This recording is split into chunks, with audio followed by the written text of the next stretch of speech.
Nipende kutanguliza shukrani zangu za dhati kwa wale ambao wanaendelea kutuunga mkono kwa kusubscribe kwenye channel hii, lakini pia kulike na kushare video hizi. Mungu awabariki sana. Kaka yangu Benjamin Mdeme, Mungu akubariki sana. Mwalimu George Mayuma kutokea kule Arusha, wilaya Longido, Mungu akubariki sana. Nikushukuru Daktari Daniel kutokea kule Arusha, maeneo ya Longido, maeneo ya Migodini kule. Daktari, Mungu akubariki sana kwa mchango wako mkubwa na vile ambavyo unaendelea kutusupport na kutushika mkono kwa kusubscribe katika channel hii. Wapo watu wengi sana. Hao ni baadhi tu, lakini pia wapo watu kutokea kule Dodoma. Ninakushukuru sana rafiki yangu Bwana Mgogo kwa kuendelea kutusupport kwa namna ya kipekee. Kutokea kule Iringa, na kushukuru sana rafiki yangu Daniel kwa kuendelea kuwa na mchango mkubwa sana. Kutokea Njombe, na kushukuru kaka yangu Charles kwa kuendelea kuwa na mchango mkubwa. Endelea mtazamaji kusubscribe na kubonyeza dole gumba la like katika video hizi ambazo zinakuwa zina mguso pekee na zinazorushwa katika channel yako hii ya Pastor Othniel Ahia. Nafasi hii kukukaribisha katika tafakari ya siku ya leo tena. Jina langu mimi ni mchungaji Othniel Ahia. Ninakualika endelea kufuatilia kipindi hiki hadi mwisho. Tafakari ya leo ina kichwa kinachosema unangoja nini? Unangoja nini? Rafiki yangu mpendwa, yapo mambo mengi ambayo ni shauku ya kila mmoja wetu. Zipo shauku mbalimbali, yapo matamanio mbalimbali yaliyojaza mioyo yetu.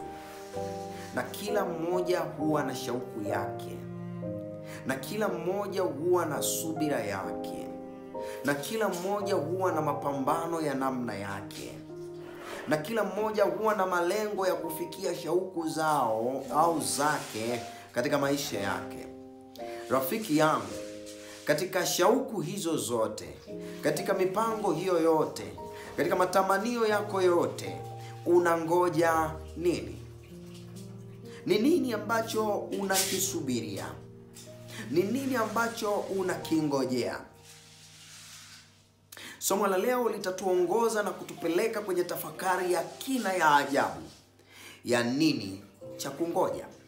Katika kitabu kile cha Maombolezo 3:25, Biblia inasema, Bwana ni mwema kwa wale wamtumainio, kwa roho imngojeao.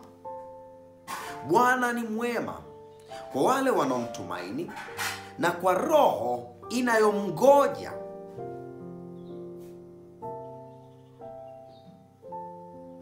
Rafiki yangu, ulimwengu huu sasa tulio nao unakimbia kwa kasi ya ajabu. Teknolojia inakimbia kwa kasi ya ajabu. Kila jambo linakwenda kwa kasi ya ajabu. Kila mtu hana muda wa kusubiri tena. Hata wewe mtazamaji unayenisikiliza sasa, ni kwa sababu tu ni dakika chache, lakini muda wa kusikiliza kwa dakika nyingi huna. Kwa sababu mambo ni mengi. Shetani ametufanya tumekuwa watu wa spidi isiyo ya kawaida. Watumwa wa kutumika kwa kasi isiyo ya kawaida. Tunatumika pasipo kuwa na shauku iliyojengeka katika misingi sahihi ya kungoja kitu sahihi.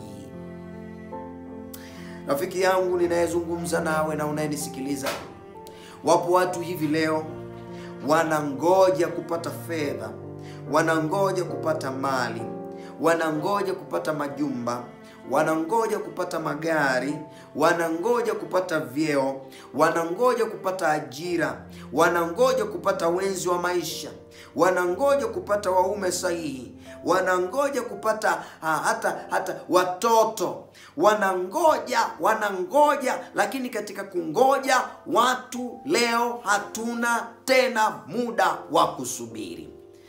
Uvumilivu umetushinda. Wanaosubiri watoto wanaona kwamba mtu fulani ndio kikwazo. Mume labda ana shida, mke labda ana shida, anakosa uvumilivu na kwenda nje ya ndoa. Wanaosubiri ajira wanakosa kusubiri na kuwa wavumilivu, kwa sababu wanakwenda kutafuta nguvu za kishirikina kupata ajira. Wanaotafuta vyeo vivyo hivyo wanashindwa kusubiri kwa wakati fulani, wanakwenda kutafuta nguvu za ziada kwa ajili ya kuweza kufanikisha malengo yao. Wanaotafuta magari, wanaotafuta majumba, wanaotafuta wake, wanaotafuta, kila mmoja hana muda wa kusubiri. Wewe dada unayenisikiliza, huna muda wa kusubiri. Kwa nini unazini? Kwa nini unaasi? Kwa nini unafanya matendo yasio ya kumpendeza Mungu? Wewe baba, kwa nini tamaa yako ya mali mpaka inakupelekea umuue ndugu yako, umuue mzazi wako kwa sababu ya kushindwa kungoja katika maisha yako? Rafiki yangu, unangoja nini? Unangoja nini? Leo hii ukiona mahabusu zimejaa wafungwa, kesi mashehena, mafaili ya kesi nyingi zilizo za jinai na hizi za kawaida. Mauaji yametanda kila kona. Hata wakina mama wajawazito wanaua viumbe visivyo na hatia vilivyomo matumboni mwao. Wakati mwingine hata kuvitelekeza kwenye mitaro. Wakati mwingine kutupa hao watoto ambao ni baraka kwenye mashimo ya vyoo. Muda wa kusubiri umepotea. Kila mtu yuko kasi. Rafiki yangu, somo la leo ni la kukupa tahadhari ya kwamba katika spidi ya namna hii, kasi ya namna hii, Mungu ana jambo anatamani tulisubiri. Mungu ana jambo anatamani tulingoje. Ni kwa nini usisubiri? Kitabu cha Zaburi 27 mstari wa 14, Biblia inasema, mgoje Bwana, uwe na moyo wa ushupavu. Na mgoje Bwana. Mgoje Bwana, uwe na moyo wa ushupavu. Rafiki yangu, kuwa na moyo wa ushupavu. Rafiki yangu, jipe moyo, jipe moyo. Ndio umefiwa, ndio umempoteza mpendwa wako, ndio umebaki mjane, ndio umebaki mgane. Jipe moyo, jipe moyo. Mgoje Bwana. Somo hili la leo linatuelekeza kufika kwenye kilele cha juu cha kumgoja Bwana. Maana yeye ni mwaminifu. Yeye ndiye Mungu wetu. Yeye ndiye atujuae. Yeye ndiye ana mipango ya baadaye katika maisha yetu. Hata tulipokuwa watoto hatukujua tungekuwa hivi, lakini leo tuko hivi kwa sababu Mungu ana mipango na sisi.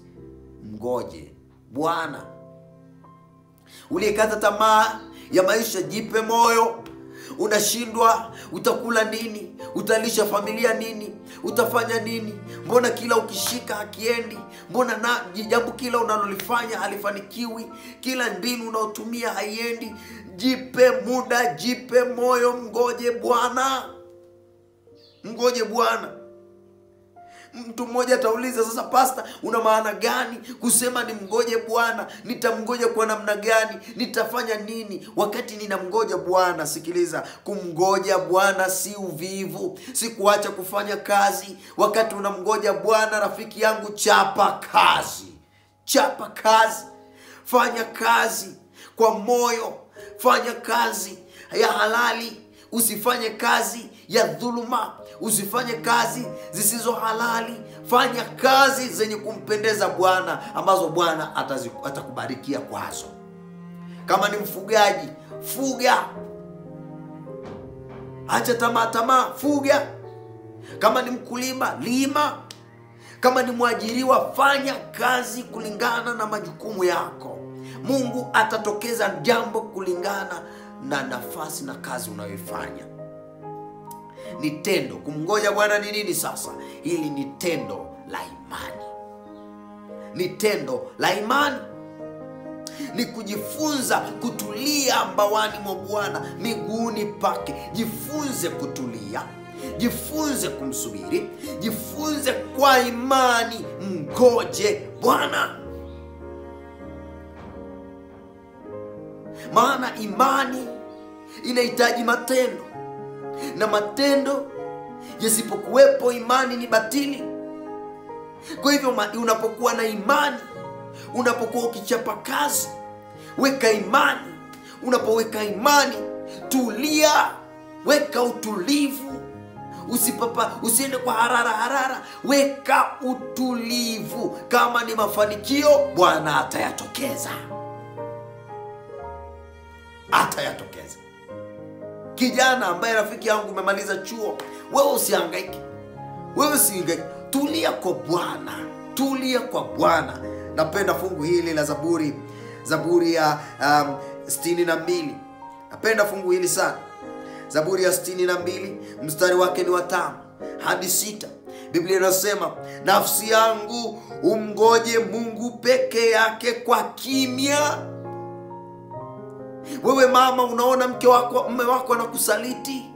Wewe baba unaona mke wako anakusaliti. Ndoa kama inayumba. Wewe kijana unaona kama vile upati ajira. Upo kwenye ajira, unaona kama vile bosi anakuchukia. Wewe binti umeenda kuomba kazi, bosi anakutaka kingono. Mwambie kwamba Mungu wangu nitakusubiri wewe peke yako kwa kimya. Kwa kimya. Mngoje Bwana. Jipe moyo. Usipayuke. Wewe ni wa thamani kubwa mbele za Mungu, na ndio maana leo uko hivyo ulivyo. Nafsi yangu, ngoje Bwana kwa kimya peke yake. Na anasema tumaini langu hutoka kwake. Weka tumaini kwa Yesu. Weka tumaini kwa Bwana. Yeye ndiye mwamba wako. Yeye ndiye nguzo yako. Yeye ndiye ngome yako. Yeye ndiye wokovu wako. Hautatikisika. Bwana Yesu asifiwe. Rafiki yangu unanisikiliza, Bwana ana mpango madhubuti pamoja nao. Wapo watu kwenye Biblia walipomngoja Bwana, Mungu aliwafanyia mambo makubwa. Ayubu alimngoja Bwana. Soma Ayubu 14:14, nitamngoja hadi mabadiliko yangu yatakapokuja. Lakini pia sio hivyo tu, Hana alimngoja Bwana. Alipomlilia Bwana kwa machozi, na Bwana akamjibu maombi yake, akampatia Samueli. Lakini Yusufu alimngoja Bwana. Alipokwenda gerezani, akakaa kule kwa muda usiojulikana. Lakini pamoja na kukaa gerezani, kuhesabika kama mfungwa pasipo kufanya makosa, lakini kwa kuwa alimngoja Bwana, alimpa nafasi ya juu. Rafiki zangu mnaonisikiliza, viwango vya kumngoja Bwana ni viwango vya juu kabisa vya kiimani, viwango vya juu vya kiroho. Mngoje Bwana. Mhubiri anasema kila jambo lina wakati wake. Bwana ana muda wake, na muda wa Bwana ni sahihi katika maisha. Wewe rafiki yangu, umengoja kujibiwa maombi yako mbalimbali unayoomba. Umeiomba mara nyingi na unangoja Mungu akujibu. Usikate tamaa. Mungu atayajibu kwa wakati wake. Wewe rafiki yangu uliyoko kitandani, wewe ambaye unaumwa, wewe ambaye una shida fulani, madaktari wamefanya kila jitihada na wamesema haiwezekani kupona. Rafiki yangu usihangaike wala usiumize akili yako. Mngoje Bwana. Ni wewe rafiki yangu ambaye unasubiri kupata ukombozi wa kiroho. Unaona kana kwamba mambo yako ya kiroho yametanga mbali. Rafiki yangu, mngoje Bwana. Unahitaji uongozi wa Mungu. Mngoje Bwana. Masaa haya ninazungumza na wewe rafiki yangu mpendwa, nikikutia moyo kumngoja Bwana kunalipa. Kumngoja Bwana kunalipa. Wito wangu wa leo, Bwana anakuita usikimbilie dunia. Usipayuke. Usiende kwa mkumbo, kwa harara katika ulimwengu huu. maana ulimwengu huu unayumba yumba, unawayawaya kama machela, unayumba yumba kama mlevi. Usikimbilie dunia, bali mngoje Bwana kwa imani. Ngoja Bwana kwa imani. Ngoja Bwana kwa imani. Usikimbilie majibu ya haraka. Acha kukimbilia miujiza. Acha kukimbilia vitu fulani. Mngoje Bwana. Usikate tamaa kwa kuchelewa, kwa haraka. Usikate tamaa. Mngoje Bwana. Bwana amechelewa kujibu maombi yako. Mngoje Bwana, usikate tamaa. Bwana amekaa kimya kwa kitu fulani. Mngoje Bwana, usikate tamaa. Usijilinganishe na wengine. Mngoje Bwana. Habakuki 2:3 ikawa ndio sehemu yako. Maono hayo bado ni kwa wakati ulioamriwa, ingawa kwa muda. Umngoje Bwana. Bwana Yesu asifiwe. Ngoje Bwana. Kumngoja Bwana ni tendo la imani, si udhaifu. Ni mahali pa kukua, kutakaswa na kuandaliwa kwa utukufu wa leo, milele na hata milele. Jiulize kwa dhati ya moyo wako, unangoja nini? Unangoja nini?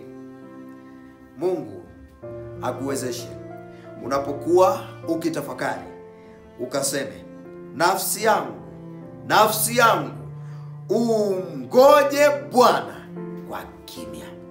Mungu akubariki. Asante kwa kunisikiliza.